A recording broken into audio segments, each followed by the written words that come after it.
Welcome back to my channel which is Shri BH biology tutorials. आज के इस video lecture के अंदर हम स्टूडेंट बात करेंगे। अपना टॉपिक है diversity of living word. Living word की क्या डाइवर्सिटी है उसके बारे में। यह आपके NCERT 11th बायो के लिविंग वर्ड चैप्टर से रिलेटेड है। तो ये जो टर्म है डाइवर्सिटी, इसके बारे में आपने बहुत अच्छी तरीके से सुन रखा होगा। डाइवर्सिटी का मतलब होता है विविधता, जीवों के अंदर विविधता। तो आप जीवों के अंदर विविधता का सिंपल सा मीनिंग क्या समझोगे? इस अर्थ के ऊपर अनेक प्रकार के जीव है। अनेक प्रकार के जीव उनके रंग के आधार पर, उसके आकार के आधार पर, उनके बिहेवियर के आधार पर, उनके हैबिटेट के आधार पर आप बता सकते हो कि डाइवर्सिटी बहुत ज़्यादा है। विविधता क्या है? बहुत ज़्यादा है। तो इसका मतलब क्या हुआ? इस लिविंग वर्ल्ड के अंदर टोटल नंबर्स और टाइप्स ऑफ ऑर्गेनिज्म जो प्रेजेंट है उसको हम क्या बोलते हैं? डाइवर्सिटी।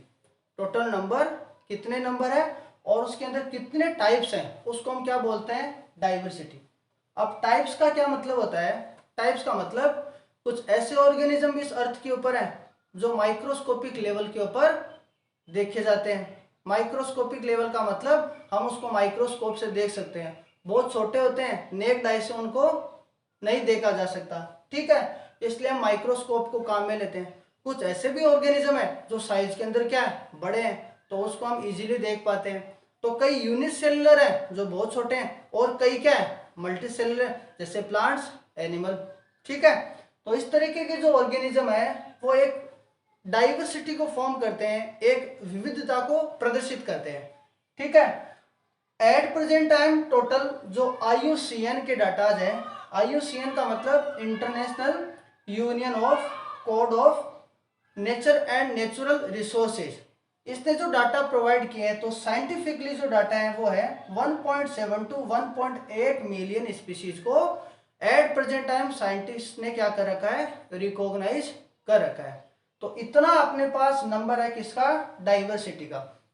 इसका मतलब इसके अंदर भी बहुत सारी वेरिएबिलिटी है और एरिया भी क्या है? बहुत वास्ट है। वेरिएबिलिटी का मतलब जो मैं शुरुआत में बता चुका हूँ, अलग अलग तरीके की क्या है? विभिन्नता है जीवों के अंदर। और अपने पास ये आइडेंटिफिकेशन करने के लिए एरिया भी बहुत ज्यादा वास्ट है।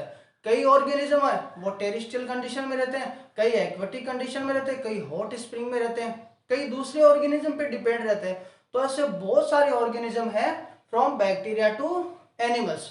तो बैक्टीरिया टू एनिमल्स बहुत ज्यादा अपने पास ऑर्गेनिजम्स की क्या है? वेरिएबिलिटी, ठीक है। तो इसका मतलब ये जो लिविंग फॉर्म्स है इसकी जो वेरिएबिलिटी है उसको हम क्या बोलते हैं? बायोडाइवर्सिटी। एक ये ग्रीक वर्ड है, बायो का मतलब क्या होता है? लिविंग, और डाइवर्सिटी का मतलब होता है फॉर्म्स। तो जो लिविंग फॉर्म्स है इस अर्थ के ऊपर उसको हम बोलते हैं बायोडाइवर्सिटी, ठीक है। तो इस बायोडाइवर्सिटी को हर एक पर्टिकुलर एरिया के अंदर एक लोकल नेम से क्या किया जाता है? रिकॉग्नाइज किया जाता है। लोकल नेम का मतलब हर एक जगह पे एक प्लांट को अपने हिसाब से एक अलग नाम से बोला जाता है। आपने बहुत अच्छी तरीके से देखा होगा। जैसे हम बात करें एलोवेरा की, एलोवेरा को राजस्थान में क्या बोलते हैं? ग्वारपाठा। संस्कृत में उसको बोलते हैं घृत कुमारी, गुजरात के अंदर बोलते हैं घी कुमारी। इंग्लिश टर्म उसकी एलोवेरा। वैसे साइंटिफिकली टर्म क्या है उसकी? एलोई बोर्बिडेंसिस। तो इस तरीके से साइंटिस्ट ने क्या सोचा कि बहुत सारे लोकल नेम के कारण हम किसी एक पर्टिकुलर प्लांट को या किसी पर्टिकुलर ऑर्गेनिज्म को वर्ल्ड वाइड रिकॉग्नाइज नहीं कर पाते हैं, क्योंकि उसके नाम लोकली बहुत सारे अलग अलग है, ठीक है। तो साइंटिस्ट ने सोचा कि ऐसा एक स्टैंडर्डाइज्ड नेम होना चाहिए जिसको आप वर्ल्ड वाइड कहीं पर भी बोलो आप उसको पहचान सको। अगर आपने उस प्लांट का उस तरीके से नाम ले दिया तो आप उसको आराम से रिकॉग्नाइज कर सकते हो, पहचान सकते हो, उसके बारे में सारी इंफॉर्मेशन ले सकते हो। तो साइंटिफिकली साइंटिस्ट ने ऐसा सोचा कि कुछ ऐसे स्टैंडर्डाइज्ड नेम होने चाहिए जिसको आराम से रिकॉग्नाइज किया जा सके, पहचाना जा सके। तो ये स्टैंडर्डाइज्ड नाम देने के लिए 3 तरीके की प्रोसेस को फॉलो करना पड़ता है। पहला होता है आइडेंटिफिकेशन, दूसरा होता है नोमेनक्लेचर, और तीसरा होता है क्लासिफिकेशन। आइडेंटिफिकेशन का सिंपल सा मीनिंग होता है किसी भी ऑर्गेनिज्म को नाम देने से पहले या उसको क्लासिफाई करने से पहले सबसे पहले जो टर्म आती है वो आती है आइडेंटिफिकेशन।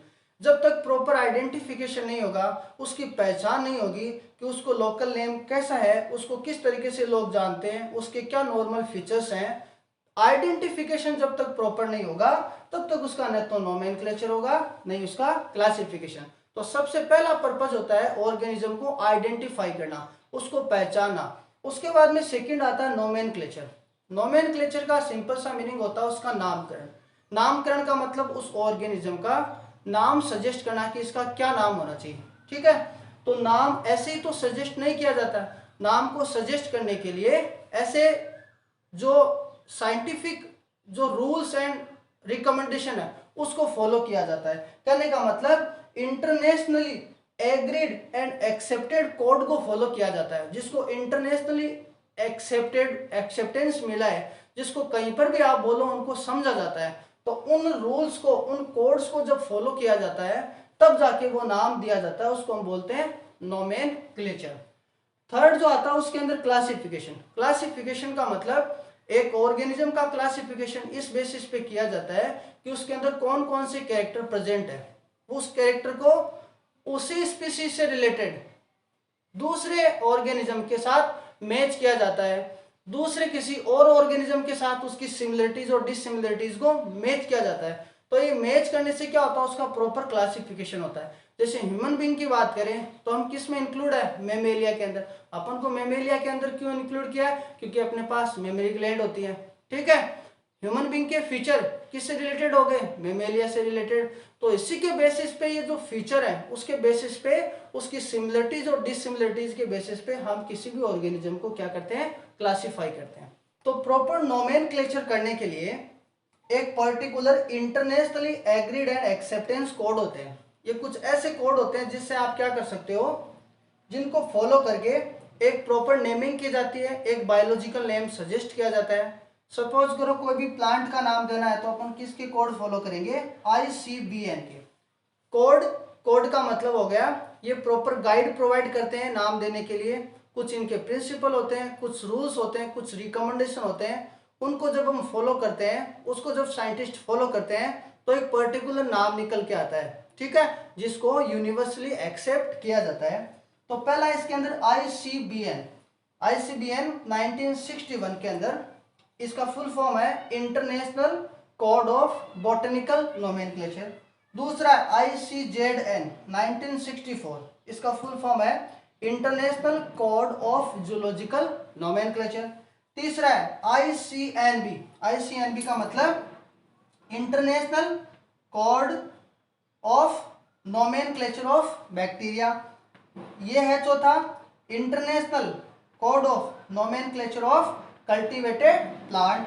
और जो लास्ट है वो क्या है, international code of virus classification and nomenclature.